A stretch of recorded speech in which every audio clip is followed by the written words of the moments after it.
भारत माता पाठ 9। अब हम लोग गद्यांश 3 पढ़ेंगे और 3 पर आधारित प्रश्नोत्तर करेंगे। गद्यांश इस प्रकार है।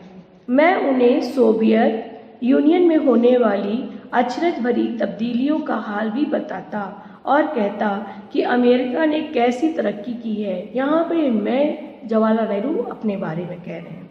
ये काम आसान ना था, लेकिन जैसा मैंने समझा था वैसा मुश्किल भी नहीं था। उनको लगा कि लोगों को समझाना बहुत कठिन होगा, परंतु उतना कठिन भी नहीं था।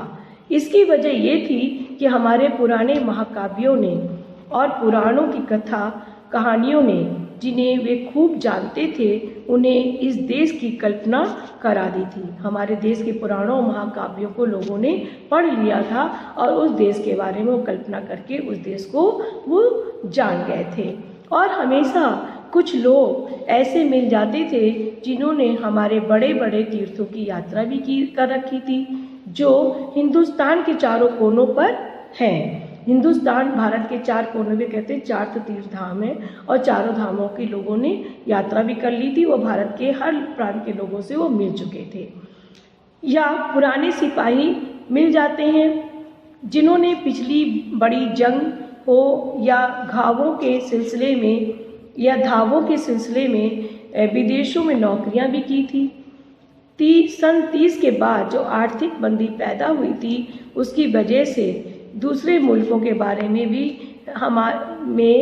मेरे हवाले से उनकी समझ में आ जाता था। लेखक जवाहरलाल नेहरू कहते हैं कि जब वो लोगों से बात करते थे, वो पूरी दुनिया के बारे में लोगों को बताते थे कि पूरी दुनिया में क्या चल रहा है, किस तरीके से लोग आर्थिक संकट से जूझ रहे हैं। और कुछ लोग जो पढ़े लिखे थे, वो पढ़कर भी वो जान चुके थे, तो उनके लिए ज़्यादा कठिन नहीं था लोगों को समझाना। फिर भी वो लोगों को समझाने में सफल रहे, लोगों को समझाते थे दुनिया में क्या चल रहा है। अब गद्यांश पे आधारित प्रश्न नंबर 1, लेखक किन किन देशों की चर्चा करता था, इसका उद्देश्य क्या था? इसका उत्तर इस प्रकार लिखेंगे। लेखक किसानों को सोवियत यूनियन में होने वाले आश्चर्यजनक परिवर्तनों तथा अमेरिका की तरक्की के बारे में बताता था।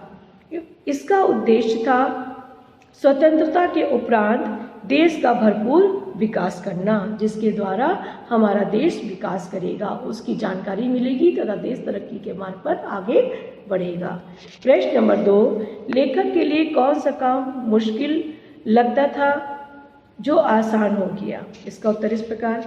लेखक को ग्रामीणों को देश विदेश की व्यापक जानकारी देना मुश्किल लग रहा था, क्योंकि इनका दायरा सीमित था। वो लोग ज़्यादा घूमते नहीं थे।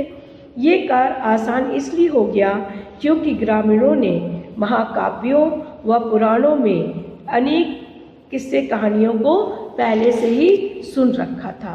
प्रश्न नंबर 3, विदेशों के बारे में श्रोता लेखक की बातें किस प्रकार समझ लेते थे? इसका उत्तर इस प्रकार लिखेंगे। विदेशों के बारे में श्रोता लेखक की बातों को इस प्रकार समझ लेते थे। विदेशों में बड़ी लड़ाइयों में भारतीयों ने भाग लिया था। विदेशों में नौकरी करके आए थे भारत, और उसके विषय में बताते थे। 30 की आर्थिक मंदी से किसान पूर्णतः परिचित थे। उस समय हमारा देश किस तरह के आर्थिक संकट से जूझ रहा था, उसको भी वो अच्छी तरीके से किसान जानते थे और उनको उसकी जानकारी थी।